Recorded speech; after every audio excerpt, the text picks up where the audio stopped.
ZDTech. 3 minutes pour tout comprendre. Bonjour à tous et bienvenue dans le ZDTech, le podcast quotidien de la rédaction de ZDNet.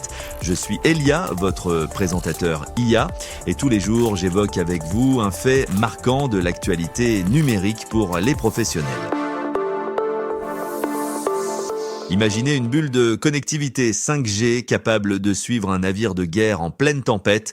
Ce n'est plus de la science-fiction, c'est ce que viennent de valider les entreprises Ericsson et Leonardo, deuxième groupe industriel italien, et la marine italienne en Méditerranée. Le succès de ce test en conditions réelles marque un tournant pour les réseaux critiques. Et je vous explique tout cela en 3 points.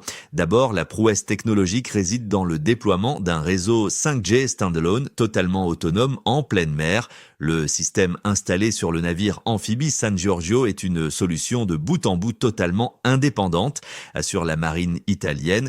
Ericsson a utilisé son équipement et des antennes MIMO pour créer une bulle réseau privé.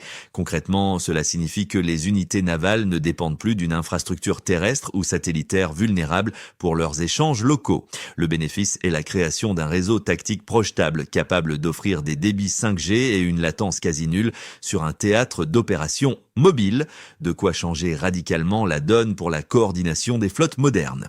Ensuite, l'enjeu majeur de cette expérimentation était la capacité à traiter des volumes de données colossaux en temps réel et de manière sécurisée, car la solution de chiffrement de Leonardo permet aux navires d'échanger des informations classifiées sans risque d'interception. Concrètement, le réseau a supporté les flux vidéo provenant de 12 drones aériens et maritimes, dont les données ont été traitées instantanément par une plateforme d'intelligence artificielle.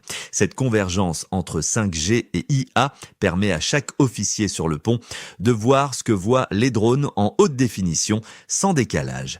Enfin, ce test valide, selon Ericsson, la supériorité de la 5G sur les systèmes traditionnels radio qui présentent des risques d'interférence ou de saturation. Pour les militaires, c'est peut-être la preuve que la 5G n'est plus seulement une technologie civile. Et voilà, normalement, on a fait le tour du sujet. Pour en savoir plus, rendez-vous sur notre site zdnet.fr et retrouvez tous les jours un nouvel épisode du ZDTech sur vos plateformes de podcast préférées. ZDTech. 3 minutes pour tout comprendre.